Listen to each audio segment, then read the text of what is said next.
नमस्कार मित्रों, एपिसोड 41 में आपका स्वागत है। मित्रों, आइए हम एक नए सद्वाक्य से इस एपिसोड की शुरुआत करते हैं। मंजिल सामने हो तो रास्ता ना मोड़ना। मंजिल सामने हो तो रास्ता ना मोड़ना। मन में जो भी हो सपना वो मत तोड़ना। मन में जो भी हो सपना वो मत तोड़ना। कदम कदम पर मिलेगी मुश्किलें आपको। कदम कदम पर मिलेंगी मुश्किलें आपको। बस सितारों को छूने के लिए ज़मीन मत छोड़ना। बस सितारों को छूने के लिए ज़मीन मत छोड़ना। मित्रों, आप सुन रहे हैं बेसिक साइंस लर्निंग और हम बात कर रहे हैं विज्ञान के कक्षा 7 के इकाई 9 के एपिसोड 41 में जंतुओं एवं पौधों में परिवहन। जैसा कि हम जानते हैं कि हमारे शरीर में भी परिवहन तंत्र होता है, जिसमें मुख्य रूप से रुधिर परिवहन का कार्य कुछ अंग करते हैं, जिस मुख्य भूमिका हृदय अदा करता है। हृदय के बारे में हम जानते हैं कि हृदय के 4 कपाट होते हैं। इनमें मुख्य रूप से 2 निलय और 2 आलिंद होते हैं।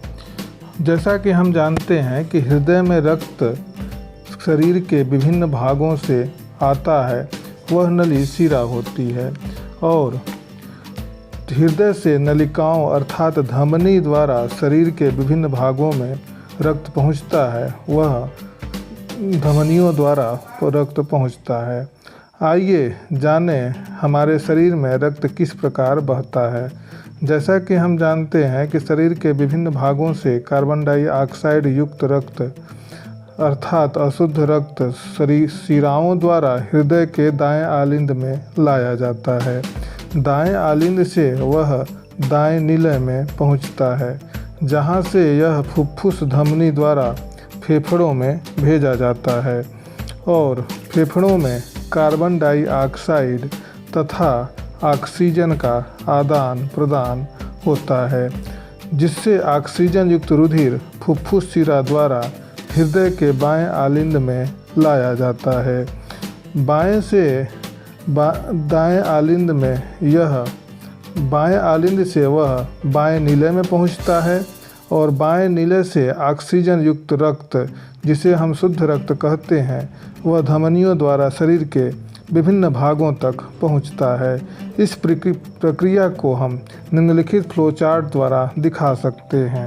जैसे दायां आलिंद से रक्त दायां निलय में जाता है, जो कार्बन डाइऑक्साइड युक्त रक्त होता है, और वह फुफ्फुस धमनी द्वारा फेफड़े में कार्बन डाइऑक्साइड युक्त रक्त चला जाता है और फेफड़े से पुनः ऑक्सीजन युक्त रक्त फुफ्फुस शिरा द्वारा बाएं आलिंद में आ जाता है और बाएं आलिंद से वही रक्त बाएं निलय में चला जाता है, जो ऑक्सीजन युक्त रक्त होता है और बाएं निलय से वही रक्त शरीर के सभी अंगों तक चला जाता है। शरीर के सभी अंगों से पुनः रक्त इकट्ठा होकर के शिराओं द्वारा पुनः दाएं आलिंद में आ जाता है। इस प्रकार यह प्रक्रिया चलती रहती है। तो मित्रों, इस प्रकार हमारे शरीर में कार्बन डाइऑक्साइड युक्त रक्त अर्थात हम ये कह सकते हैं कि अशुद्ध रक्त शिराओं द्वारा इकट्ठा किया जाता है और हृदय में पहुंचता है, जबकि धमनियों द्वारा पूरे शरीर में हृदय से रक्त पहुंचाया जाता है।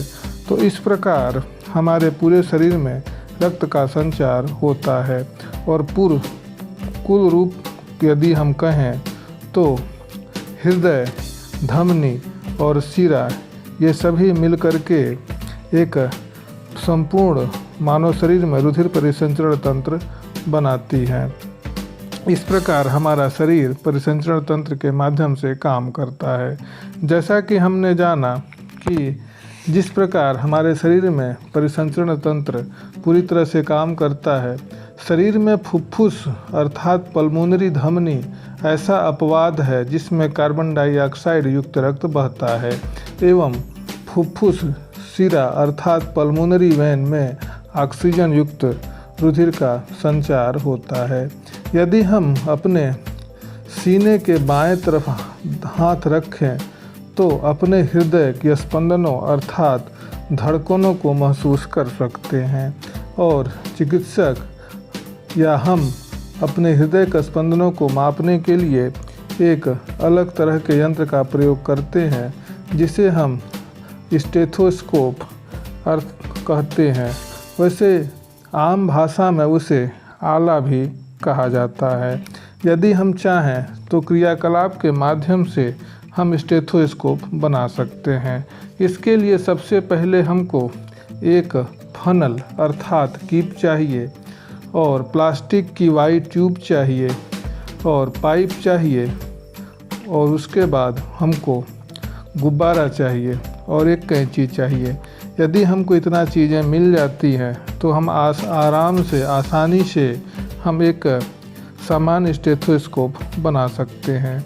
अब हम क्या करते हैं कि अपने दाएं हाथ की मध्यमा अर्थात अपने हाथों से हम बड़े आराम से प्लास्टिक की पाइप को वाइट ट्यूब से हम जो ऊपरी सिरे से हम जोड़ लेते हैं। अर्थात वाइट ट्यूब के ऊपरी सिरे से हम दो प्लास्टिक के पाइप को जोड़ लेते हैं और निचले सिरे से दूसरी पाइप के सिरे को जोड़ लेते हैं। इस प्रकार हमारा वाइट ट्यूब से तीनों तरफ पाइपें जोड़ने के बाद हम उसके बाद एक गुब्बारा लेते हैं और गुब्बारा लेकर के गुब्बारे के ऊपरी सिरे को काट लेते हैं। गुब्बारे के ऊपरी सिरे को काटने के बाद जो फनल या कीप होती है उसके ऊपरी सिरे में हम उस गुब्बारे को आसानी से लगा देते हैं। जब गुब्बारा कीप के ऊपरी सिरे पर आसानी से लग जाए और तो उसके बाद हम उसको कीप के निचले सिरे को हम एक ट्यूब से जो पाइप प्लास्टिक की होती है उससे हम उसको जोड़ देते हैं।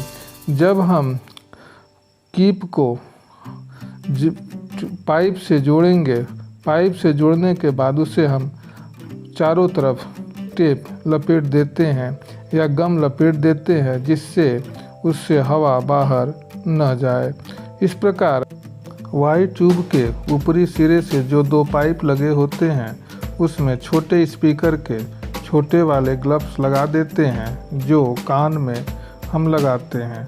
उसके बाद जब यह पूरी तरह से तैयार हो जाता है तो हमारा एक सामान्य स्टेथोस्कोप का मॉडल तैयार हो जाता है।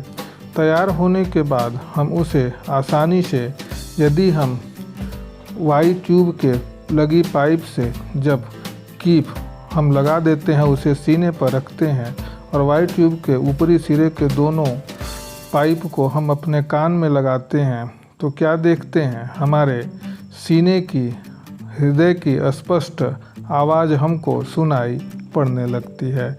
इस प्रकार हमारा स्टेथोस्कोप का एक नया मॉडल तैयार हो जाता है। हम चाहे तो यह प्रयोग घर पर भी कर सकते हैं या हम अपने स्कूल के प्रयोगशाला में भी यह प्रयोग कर सकते हैं। यदि हमको सामान्य रूप से हमें हृदय की धड़कन जाननी हो तो हम अपने दाहिने हाथ की मध्यमा तथा तर्जनी अंगुली को बाएं हाथ की कलाई के भीतरी भाग पर रखते हैं। हम देखते हैं कि हमको धड़कन महसूस होती है। आखिर यह धड़कन क्यों होती है? दरअसल ये धड़कन नाड़ी स्पंद या नब्ज कहलाता है जो हृदय द्वारा धमनियों में प्रवाहित हो रहे रक्त के कारण होता है। हम महसूस करते हैं कि ये स्पंदन, ये धड़कन लगभग 1 मिनट में कितनी बार हो सकता है। तो हम देखेंगे, यदि गिनेंगे तो पाएंगे कि नाड़ी स्पंदन तथा हृदय स्पंदन दोनों की संख्या बराबर होती है। प्रायः डॉक्टर या वैद्य नाड़ी स्पंदन अर्थात नाड़ी की धड़कन और हृदय की धड़कन की गति से स्वस्थ होने का अनुमान लगा सकते हैं। तो इस प्रकार हम स्टेथोस्कोप या सामान्य रूप से हाथ पर नब्ज रख करके हृदय की धड़कन का पता लगा सकते हैं। आप प्रयोग में देख सकते हैं कि आसानी से किस प्रकार हम स्टेथोस्कोप तैयार कर सकते हैं।